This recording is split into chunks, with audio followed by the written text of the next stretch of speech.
पुत्र बिगड़ने का कारण क्या है? बेटा अगर मदिरा का पान कर रहा है, बेटा अगर मांसाहार कर रहा है, व्यसन कर रहा है, बेटा अगर तंबाकू खा रहा है,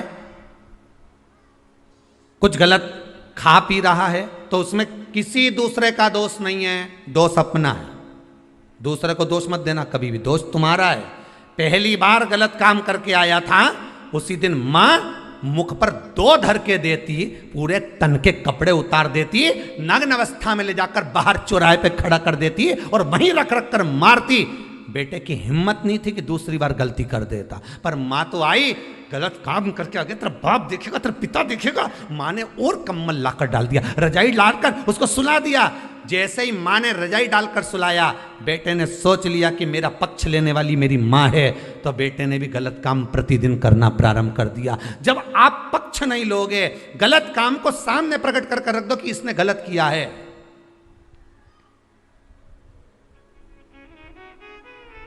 गलत काम को सामने लाकर रख दीजिए कि इसने गलत करा, इसने झूठ बोला, इसने प्रपंच करा, इसने छल करा, इसने ऐसा करा। आप सुधार सकते हो, मौका है आपको सुधारने का कि हाँ इसने गलत करा है तो अपन को सुधारना है। पर दुनिया के लोगों की आदत होती है कि उस पर रजाई डालने की, पर्दा डालने की, छुपाने की, और छुपा लो, और छुपा, और छुपा, छुपाते छुपाते एक दिन ऐसा आता है कि उसको सुधारने वाला, संवारने वाला कोई नहीं मिल पाता, और एक दिन वो गटर में पड़ा हुआ ना जाने किस तरह से प्राणों को त्याग देता है कि माँ को भी रोना पड़ता है, परिवार को भी रोना पड़ता है, मित्र भी रोते हैं। अच्छी जगह ले जाकर बिठाने का प्रयास करना।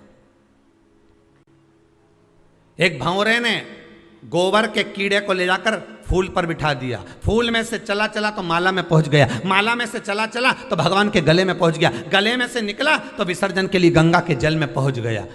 उस गोबर के कीड़े ने अपने मित्र भंवरे को धन्यवाद दिया कि तूने मुझे गोबर में से निकालकर गंगा के जल तक पहुंचा दिया। मित्रता वो होना चाहिए कि गलत संगत से निकालकर तुम्हें अच्छी संगत तक ले जाए, नहीं तो मालूम पड़े अच्छी संगत से ले जाकर, अरे कहाँ कथा में लगा रहता है, तुम्हारे पास और कोई काम नहीं है क्या? दिन भर 2 बजे से 5 बजे तक कथा, वो सियोर वाला महाराज भी फ्री ने, तुम भी फ्री। तो जो ऐसी बात करे नहीं तो उससे पूछ लेना, क्या मेरे से क्या गाड़ी चलवाना तेरे को, कि तेरी दुकान चलवाना है? तो क्यों चिड़ेवा सियोर वाला महाराज से और मुझसे? दिक्कत क्या ये बता। तू तो बोल दे कि 2 बजे से 5 बजे तक मेरे को ये काम करना, बोलो घट्टी चलाऊं कि सूपड़ा लेके न सब फटकूं, तुम तो बोल दो। दिक्कत क्या है ये बताओ।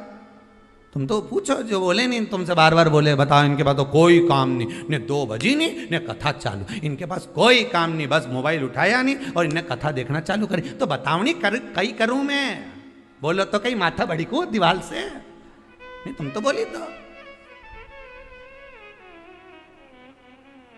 और कथा में नहीं लगूं, और अगर फालतू की बात करूंगा होटला पे बैठ के ना 2-4 के साथ बैठी ना, और फिर बात चालू कर दूं, तो यूं के बताओ बहू की बुराई कर रही होगी, दिन भर बाहर बैठी रहे, दिन भर पड़ोसन के साथ बैठी रहे, बताओ काय की अम्मा हमारी, दिन भर बुराई, दिन भर कोस है।